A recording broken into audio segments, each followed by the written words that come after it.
అయ్యో అయ్యో అయ్యో ధనిమని, మీకు ఈ గత ఎలా పట్టింది? మాకు ఈ దుర్గతి పట్టడానికి కారణం మీరే. పదదని. అరే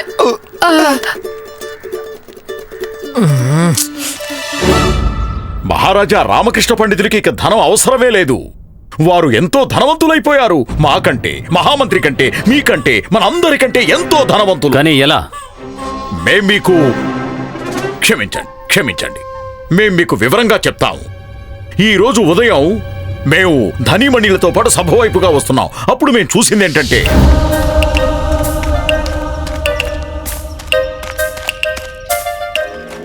గురుగారు, మీ జీవితంలో విడదీయలేని బంధం. ఎక్కడ? అక్కడ. మూర్ఖుడా! అతను మా జీవితాన్ని కష్టాలు పాలు చేసిన ఒక పెద్ద ముళ్ళు. కానీ ఇతనెంత వేగంగా ఎక్కడికి వెళ్తున్నట్టు? గురువుగారు, వెంబడిద్దాం, తెలిసిపోతుంది. రండి.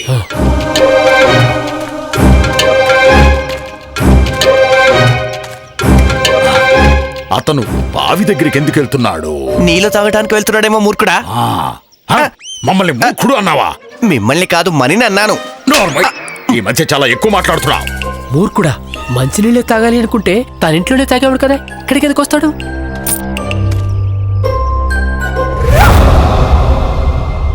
అతని చేతిలో ఉన్నదేంటి? ఓరి భగవంతుడా, ఎన్ని బంగారు నాణేలా!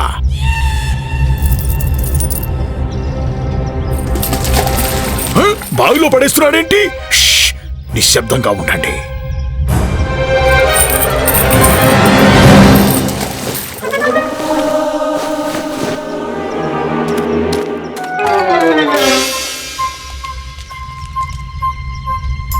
అరే, బంగారు నాణేలైతే ఎక్కడ కనిపించడమే లేదు.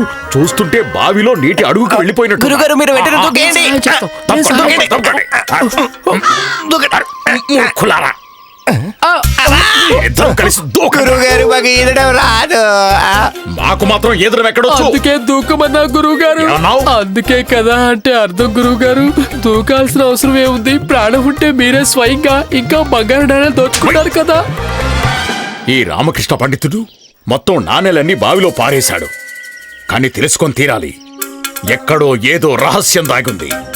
రామకృష్ణ పండితుడు మన దగ్గర ఖచ్చితంగా ఏదో దాస్తున్నాడు.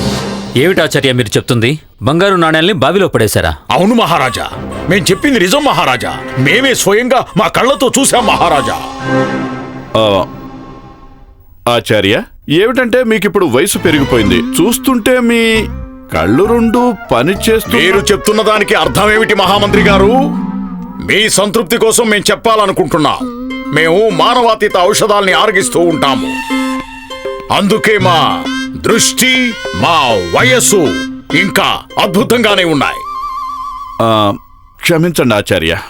సరే సరే సరే మహారాజా, కేవలం మేం మాత్రమే కాదు, ధనిమణి కూడా చూశారు. పైగా ఆ తర్వాత మేము రామకృష్ణ పండితుల వారిని వెంబడించాం కూడా. ఇప్పుడు నేనెవరితో ఆదుకోవాలి లామా? ఓహో, ముందు ఆ ఏడు పాపు, నోరు మూసుకొని నీ గంటలతో ఆడుకో. లేదు, నేను వీటితో ఆదుకోను. అసలు నువ్వే మిత్రుడివి లామా. నువ్వు నాకు నమ్మక ద్రోహం చేశావు. సరే సరే, ముందు ఏడు పాపు, నీకు వేరే బంగారు నాణేలు చేసిస్తాను. పద. బంగారు నాణేలు చేసిస్తాను. మేం విన్నది నిజమేనా? రామా గుండప్పుతో ఇదే అన్నాడు, బంగారు నాణాలు చేసిస్తానని. పిల్లాడు ఆడుకోవడానికి బంగారు నాణేలా?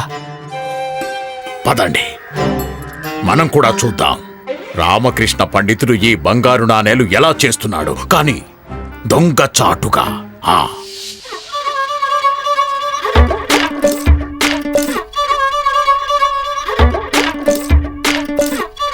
గురువుగారు, రామకృష్ణ పండితులైతే ఇనుప నాణెం తీసుకున్నాడు.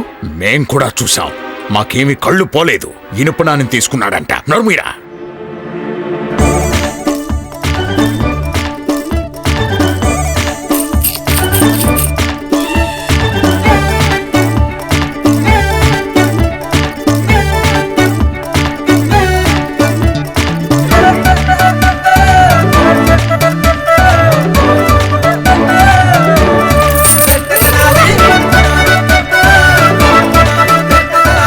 ఇవిగో నీ బంగారు నాణాలు, వెళ్ళి ఆడుకో. రామకృష్ణ పండితుడు ఒక రాయితో ఇనుప నాణేలని బంగారు నాణేలుగా మార్చేశాడా? ఎలా? అయ్యో భగవంతుడా, గురువుగారు పారసమణి ఉంది ఇక్కడ. పారసమణి మాత్రమే ఇలా చేయగలదు. రామకృష్ణ పండితుని దగ్గర పారసమణి ఉంది. ఆ పారసమణి. అవును గురువుగారు, పారసమణి అంటే ఒక అద్భుతమైన మాయలు గల మణి. దానిని తాకగానే ఇనుము కూడా బంగారంగా మారిపోతుంది. మాకు కూడా తెలుసు, మేం కూడా ఈ మణి గురించి విన్నాం. కానీ ఇది రామకృష్ణ పండితుడి దగ్గరకు ఎలా వచ్చింది?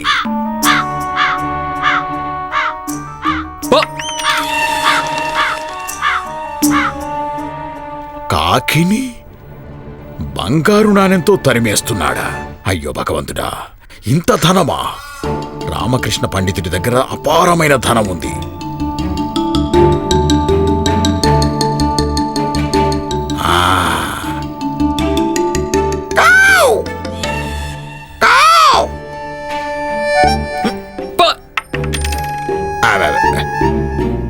మేమిందుకు ఇలా కావు కావని అరుస్తున్నాం?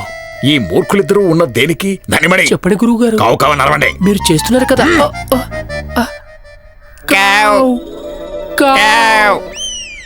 కిటికీ దగ్గర ఎవరున్నారు? ఉండు, నేను చూసొస్తాను. అరే పరిగెత్తండ్రా, పరిగెత్తండి. మహారాజా కాకిని బంగారు నాణేలు విసిరి తరివాడు. బంగారు నాణేలు. గురుదేవా, క్షమించండి, కానీ మీ మాటలేదో చందమామ కథలా అనిపిస్తుంది. ఇంతకీ అటువంటి రాయి ఏదీ ఉండదు. రాయితో ఎవరూ ధనం పొందలేరు. మహామంత్రి గారు, మీరు కూడా మమ్మల్ని క్షమించండి. మీ మిడిమిడి జ్ఞానం చూస్తుంటే సిగ్గుగా ఉంది. మీకు తెలుసా, స్వర్గంలో ఇంద్రదేవుని దగ్గర కల్పవృక్షం ఉందని?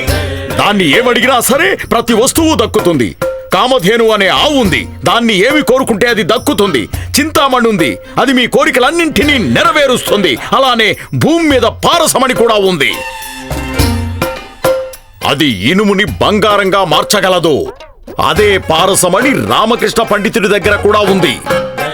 నేను చెప్పింది నిజం మహారాజా. రామకృష్ణ పండితుని దగ్గర అపారమైన ధనం ఉంది మహారాజా. గురువుగారే,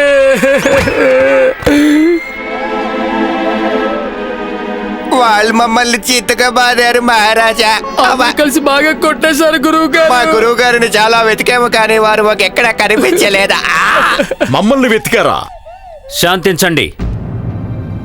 మీ ఇద్దరికి ఈ పరిస్థితి ఎలా వచ్చింది? రామకృష్ణ పండితుల వారి కారణంగా. రామకృష్ణ పండితుడు మహారాజా. రామకృష్ణ పండితుల వారి కారణం. మహారాజా,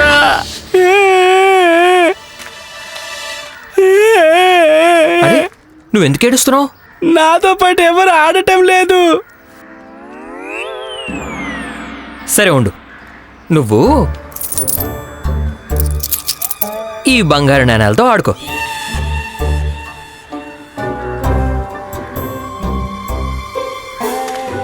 రామకృష్ణ పండితుడు ఎంత ధనవంతుడైపోయాడా? ఆడుకోవడానికి ఆ పిల్లాడికి 2 బంగారు నాణేలు ఇచ్చేశాడు. ననిమణి, ఆ పిల్లాడి దగ్గర నుంచి బంగారు నాణేలు తీసుకురండి. గురువు గారు, అతను చిన్న పిల్లాడు కదా. అతని దగ్గర కేవలం 2 బంగారు నాణేలు మాత్రమే ఉన్నాయి గురువుగారు. అరే మూర్ఖులకే మూర్ఖులారా, ఒక్కో నీటి బిందువు కలిస్తేనే సముద్రం అవుతుంది. వెళ్ళండి, ఈ పిల్లాడి దగ్గర నుంచి బంగారు నాణేలు తీసుకురండి. మాకు రామకృష్ణ పండితులు చేసిన బంగారు నాణేలు కావాలి. తమరి ఆజ్ఞ గురువుగారు. వెళ్ళండి. ఈ ముసలోడు ఎంత అత్యాశపరుడో కదమని.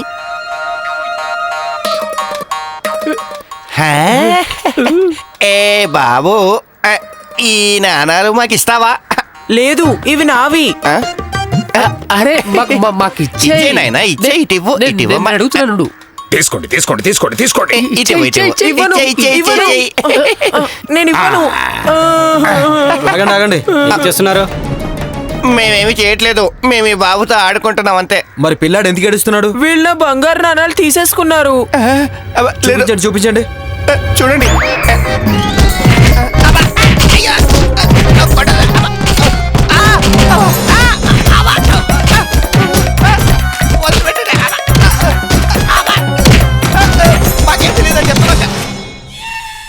ఆచార్య, ధనిమని, మీకు ఈ దుర్గతి గురువుగారి కారణంగా కలిగింది. గురువుగారు మిమ్మల్ని ఆ పిల్లాడి దగ్గర నుంచి బంగారు నాణాలు తీసుకురమ్మని చెప్పకపోయి ఉంటే మీకు ఈ దుర్గతి పట్టేది. చూడండి మహామంత్రి గారు, మేము ఆ బంగారు నాణేల్ని సాక్ష్యం కోసం తీసుకురావాలనుకున్నాం. అవును మహారాజా, మేము ఒకటే అనుకున్నాం, ఆ బంగారు నాణేలు మీరందరూ చూడాలని. అయినా ఇక్కడ విషయం ధనిమణిలకి దెబ్బలు తగలడం కాదు, ఇక్కడ విషయం పారసమణి. సమస్య గురించి కాదు, సమస్య యొక్క కారణం మీద మీ దృష్టి కేటాయించండి మహామంత్రి గారు. రామకృష్ణ ఆ పిల్లాడికి బంగారు నాణేలు ఇవ్వకుంటే మేము ధనిమణిల్ని ఆ బంగారు నాణేలు తీసుకురమ్మని చెప్పేవాళ్ళం కాదు, వీరికి గతి పట్టేది కాదు. చూడండి మహారాజా, మీరు విజయనగర రాజ్యానికి రాజు, పైగా ఆ పారసమణి ఈ సభలో శోభాయమానం అయి తీరాలి. ఆలోచించండి, ఎంతో మందికి మంచి జరగొచ్చు, మీరు మీ ప్రజలకి ఎన్నో దానాలు చేయొచ్చు, ఉన్న ముఖ్యమైన పనులు అన్నీ సంపన్నం చేయొచ్చు. మహారాజా, మీ రాజ్యం బంగారు రాజ్యం అవ్వచ్చు. మహారాజా, ఆ పారసమణి అయితే మీ దగ్గరే ఉండి తీరాలి. మహారాజా, స్వయంగా మేమే రామకృష్ణ పండితుల వారిని అడుగుతాము. వారి దగ్గర గనక పారసమని ఉంటే అప్పుడు వారు మీకు ఇచ్చేస్తారు. ఉంటేనా? ఉంటే ఏమిటి, ఆ పారసమణి వారి దగ్గరే ఉంది. పైగా ఈ విషయం రామకృష్ణ పండితుల వారు సమస్త విజయనగర రాజ్యం నుంచి దాచిపెట్టారు, ఎందుకంటే వారి హృదయంలో దొంగ ఉన్నాడు. వారు పారసమణినివ్వరు. మహారాజా, మా అభిప్రాయం ప్రకారం మీరిప్పుడే ఈ క్షణమే రామకృష్ణ పండితుల వారి ఇంట్లో సోదా చేయమని ఆదేశించండి. అలా పారసమణిని దక్కించుకోండి మహారాజా. అది పచ్చగా నీలంగా ఉండే రాయి. ఆచార్య, ఏమన్నారు మీరు? ఆ రాయి పచ్చగా నీలంగా ఉంది. అవును మహారాజా, కావాలంటే మీరు ధనిమణిల్ని అడగండి.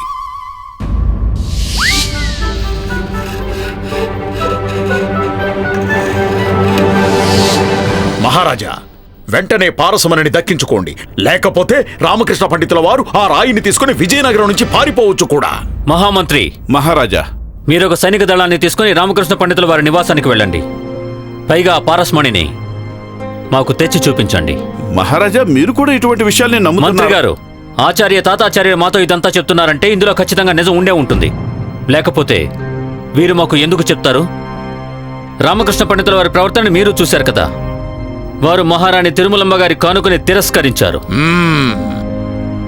మీరు వెళ్ళండి, వారి నివాసానికి వెళ్ళి ఆ పారసమణిని తీసుకొని రండి. మహారాజా, నిజమేమిటో నిరూపణ అవ్వకముందు మనం రామకృష్ణ పండితుల వారి మీద ఆరోపణలు చేయడం అంత మంచిది కాదు మహారాజా. అలాగే అయితే అన్నిటికంటే ముందు మీరు నిజాన్ని నిరూపించండి. లేదు లేదు, ఏం పర్వాలేదు మహామంత్రి గారు, మీరు నిశ్చింతగా ఉండండి. మీకు అనిపిస్తూ ఉండొచ్చు మేము అబద్ధాలు చెప్తున్నాము అని. ఏం పర్వాలేదు, మేం కూడా మీతో పాటు వస్తాం. అన్నిటికంటే ముందు మీరు స్వయంగా మీ కళ్ళతో చూడాల్సిందే. తప్పకుండా. మహారాజా, అనుమతి పెంచండి. లేవండి.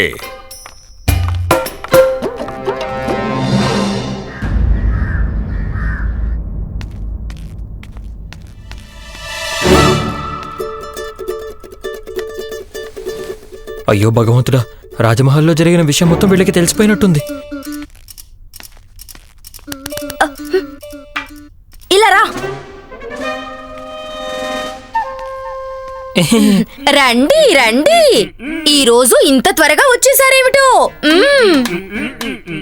అది మహారాజ్ గారు. ఏంటి లామా నువ్వు చేసింది? మహారాజు గారి పేరు ఎందుకు చెప్పావు? నేను గెలిచాను. నువ్వు గెలిచావా అంటే అర్థం ఏంటి? అత్తయ్య, మీరు చెప్పండి. అరే, నేను గెలిచాను, మీరే చెప్పండి. అయ్యో, కాస్త ఎవరైనా చెప్తారా అసలు ఏం జరిగిందో? అర్థమయ్యేలా నేను చెప్తాను. అర్థమయ్యేలా చెప్పు. వీళ్ళిద్దరూ ఒక పందెం పెట్టుకున్నారు. నువ్వు వచ్చి మహారాజు గారి పేరు చెప్తే అప్పుడు శారదా గెలుస్తుంది. అమ్మ నీతో చెప్తుంది. నువ్వు రాజగులు లేక ధనిమణిల పేర్లు చెప్తే అప్పుడు అమ్మ గెలుస్తుంది. శారదా నీతో చెప్తుంది నువ్వు మహారాజు గారి పేరు చెప్పావు, అందుకే శారదా గెలిచింది. ఇక ఇప్పుడు నీకు అమ్మ చెప్పాలి. అలే, ఏం చెప్తుంది? ఏమిటో చెప్పండి. నీ కారణంగా గుండప్ప మొత్తం ఇల్లంతా బంగారు నాణాలు పారేశాడు. దీనికి ఎందుకైతే చెయ్యి కూడా వెళ్ళడం లేదు. ఇప్పుడు ఎక్కడెక్కడి నుంచి తీయాలి? ఓ, ఇదంతా చూస్తుంటే రాజమహల్లో ఏం జరిగిందో వీళ్ళకి తెలిసినట్టు లేదు. తీసుకోండి. ఏమిటి? చీపురు తీసుకొని ఇల్లంతా శుభ్రం చేయడం మొదలు పెట్టండి. ఈ గుండప్పకి చెప్పండి, వీడే కదా ఇల్లంతా బంగారు నాణాలు వేసింది. లేదు, గుండప్పకి పనుంది. తను మాతో పాటు ఇంట్లోకి సామాగ్రి కొనడానికి వస్తున్నాడు. నేను ఈ ఇంటి యజమాని అయ్యుండి ఇల్లంతా శుభ్రం చేయాలా? హే స్వామి, బంగారు స్నానాలు చేసింది మీరే కదా? మరి చీపురు పట్టుకొని ఇంటిని కూడా మీరే శుభ్రం చేయండి. పదండి అత్తయ్య. సరే వెళ్ళండి, మొత్తం అందరూ వెళ్ళిపోండి. ఇంట్లో కొంచెంసేపు అయినా ప్రశాంతంగా ఉంటుంది. చూడండి చూడండి చూడండి, రామకృష్ణ పండితుల వారి కుటుంబ సభ్యులు బజారుకు వెళ్తున్నారు. అయినా ఎందుకు వెళ్ళర్లేండి, ఇంట్లో బంగారు నాణేల భాండాగారమే ఉంది కదా, ఎక్కడో ఒక చోట అయితే ఖర్చు పెట్టాలి కదా.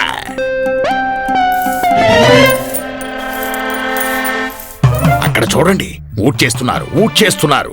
రామకృష్ణ పండితుల వారు ఈ రహస్యం ఎవరికీ తెలియకూడదనుకుంటున్నారు. అందుకే ఇంట్లో సేవకుల్ని కూడా ఉంచలేదు, వారే శుభ్రం చేసుకుంటున్నారు. చూడండి ఏమిటి, ఇప్పటికైనా మీకు నమ్మకం కలిగిందా? మేము ఏం చెప్పినా నిజమే చెప్తామని మీకు చాలా నమ్మకం కదా రామకృష్ణ పండితుల వారంటే. స్వయంగా మీరే మీ కళ్ళతో చూస్తున్నారుగా మొత్తం ఇల్లంతా బంగారు నాణేలతో ఎలా ఉందో.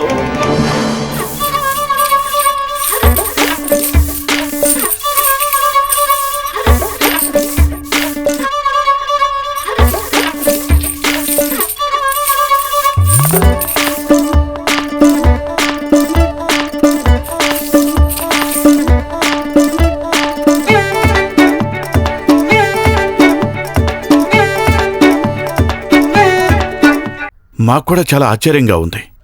ఓ పని చేద్దాం, అందరం లోపలికి వెళ్ళి మాట్లాడదాం. వద్దు, ఇప్పుడు కాదు, రాత్రివేళ సైనికులతో పాటు వచ్చి రామకృష్ణ పండితుడి ఇంటిని సోదా చేద్దాము. కానీ ఆచార్య, రాత్రి వేళ ఎందుకు? అయ్యో మహామంత్రి గారు, మీరు చాలా తెలివైన వారు. ఇప్పుడైతే ఏదో ఒకటి చేసి తప్పించుకుంటాడు, కానీ ఈసారి వీరు తప్పించుకోకుండా చూడాలనుకుంటున్నాం. సరే ఆచార్య, మీకు ఎలా అనిపిస్తే అలా.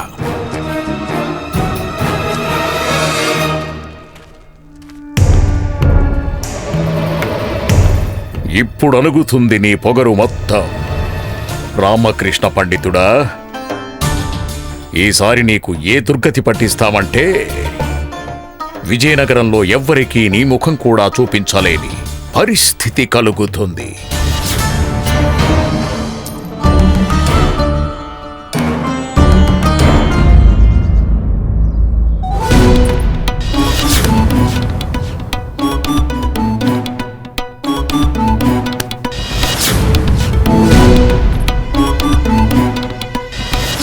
అది పచ్చగా నీలంగా ఉండే రాయి. మహారాణి జాగ్రత్తగా, అది పడిపోకుండా చూడండి. అయ్యో జాగ్రత్త మహారాణి. మహారాజా, ఇదే పచ్చడి చేసే ప్రత్యేకమైన రాయి. కానీ మహారాజా, మీకు ఈ రాయి అవసరమేముంది? మీరు కూడా దీంతో పచ్చడి చేయాలనుకుంటున్నారా? లేదు, మేము పచ్చడి చేయాలనుకోవడం లేదు. మీరు విషయం చెప్పండి, మీరు ఈ రాయిని ఎప్పుడైనా ఏదైనా లోహం మీద ఉపయోగించారా? లోహం మీద? ఇది చాలా అత్యుత్తమ ఉపాయం. మేము ఈ రోజు వరకు పండ్లు, కూరగాయల పచ్చడి మాత్రమే చేస్తాం మహారాజా. ఎప్పుడు లోహంని పచ్చడి చేయడానికి ప్రయత్నించడం లేదు. ఈ రోజు మేము దీన్ని లోహం పచ్చడి చేయడానికి ఉపయోగిస్తాము. మీరు చెప్పండి, మీరు బంగారు పచ్చడి తింటారా లేక ఇత్తడి పచ్చడా? లేదంటే మీకోసం రాగి పచ్చడి చేయమంటారా? వద్దు, మహారాజు గారు రాగి పచ్చడి తింటే చూడ్డానికి అంత బాగోదు. మీరు వీరి కోసం బంగారం పచ్చడి చేయండి. ఏమంటారు మహారాజా? వద్దు, మాకు ఏ పచ్చడి తినాలని లేదు. మీరు ఈ రాయిని మాకు ఇచ్చేయండి. మహారాణి చిన్నాదేవి, మీ దగ్గర ఇనుప ఆభరణాలున్నాయా? మా దగ్గర ఇనుప ఆభరణాలా? అవి కేవలం ఒక వ్యక్తి దగ్గరే ఉంటాయి మహారాజా. ఎవరు? కారాగారంలో బంధించబడ్డ నేరస్తుడు. నిజమే. మీరు ఏవైనా ఇనుప వస్తువులుంటే తీసుకుని. కానీ మహారాజా, మీరు ఇనుప వస్తువుల్ని ఏం చేస్తారు? మహారాజా, మీకు ఇనుము పచ్చడి తినాలనుందా? లేదు, పచ్చడి కాదు, ఇంద్రజాలం. ఇంద్రజాలమా? ఇంద్రజాలమా? మీరిద్దరు ఇనుప వస్తువులు తీసుకుని రండి, అప్పుడు మేము మీకు ఇంద్రజాలం చేసి చూపిస్తాము. ఏమంటారు? అలాగే మహారాజా, ఇప్పుడే వెళ్ళి తీసుకొస్తాం. పదండి, తీసుకొద్దాం. ఇంకెప్పుడు అల్లరి చేయను. వదులు. మళ్ళీ అల్లరి చేస్తావా? నా కళ్ళు తిరుగుతున్నాయి. వదిలేలామా? పడేనా? వద్దు.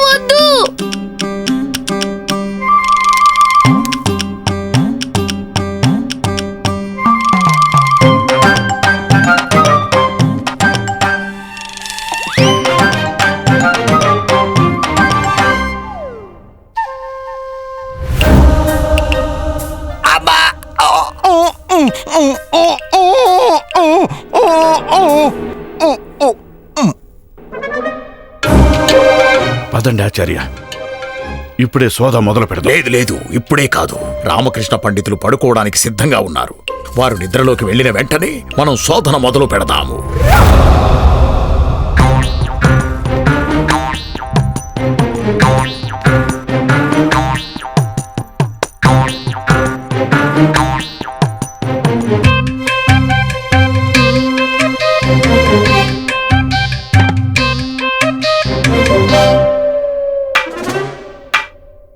నువ్వు నన్ను ప్రశాంతంగా జపం కూడా చేయనీవా?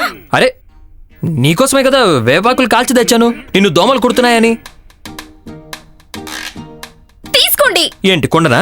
చాలా చక్కగా అర్థం చేసుకున్నారు. మన గదిలో కూడా చాలా దోమలున్నాయి. వెళ్ళి అక్కడ కూడా ధూపం వేసిరండి. నేను పని చేస్తాను, మొత్తం ఇల్లంతా ఈ కొండతో తిరుగుతాను, అప్పుడు దోమలన్నీ వాటంతటవే వెళ్ళిపోతాయి. పదలామా, నేను కుదా పట్టుకుంటాను. లేదు లేదు, నువ్వు చిన్నపిల్లోడివి. కుండలో మండుతున్న బొగ్గులున్నాయి, నీ చేయి కాలిపోతుంది, అన్ని కింద పడిపోతాయి. నేను పిల్లాడిని కాదు, పురుషుడిని. నేను పురుషుడిని. నేను పులుసుదిని అంట.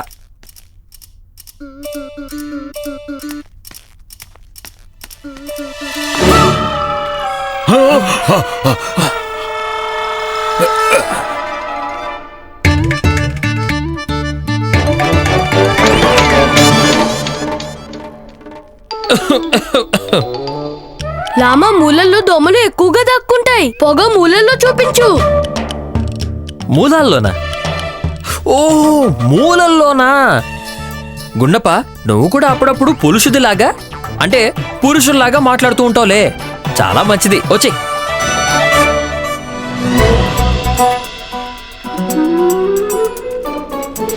ఇదిగో మూలలో పొగ వేసేసాం.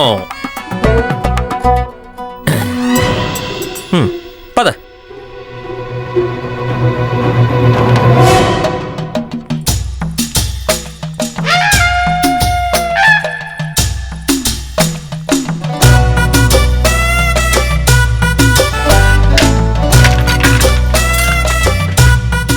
ఇవిగోండి మహారాజా, ఇనుప వస్తువులు.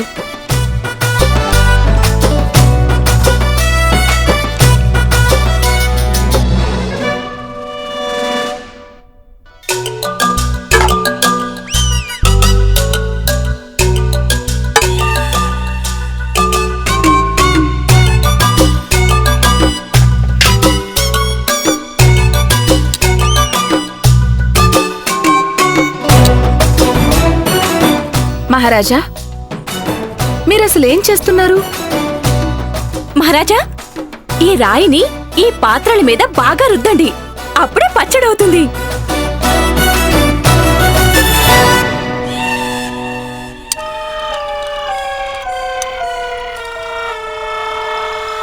ఇది బంగారంగా ఎందుకు మారడం లేదు? కానీ మహారాజా, బంగారంగా ఎందుకు మార్చాలనుకుంటున్నారు? మన దగ్గర ఎన్నో బంగారు పాత్రలున్నాయి కదా. కాదు, ఈ రాయిని దీని మీద రుద్దడం వల్ల ఇది బంగారంగా మారిపోయి ఉండాలి. కానీ మహారాజా, ఇనుప వస్తువులు బంగారంగా ఎలా మారిపోగలవు? అది కూడా ఒక రాయిని రుద్దడం వల్ల. ఆచార్య తాతాచార్యుల వారి సమాచారం ప్రకారం ఈ రాయి సరిగ్గా పారసమణిలాగే అనిపిస్తుంది. ఇది బహుశా రామకృష్ణ పండితుల వారి దగ్గర కూడా ఇటువంటి రాయే ఉన్నట్టుంది. దానితో వారు సాధారణ వస్తువులపై తాకించి వాటిని బంగారంగా మార్చేస్తున్నారేమో.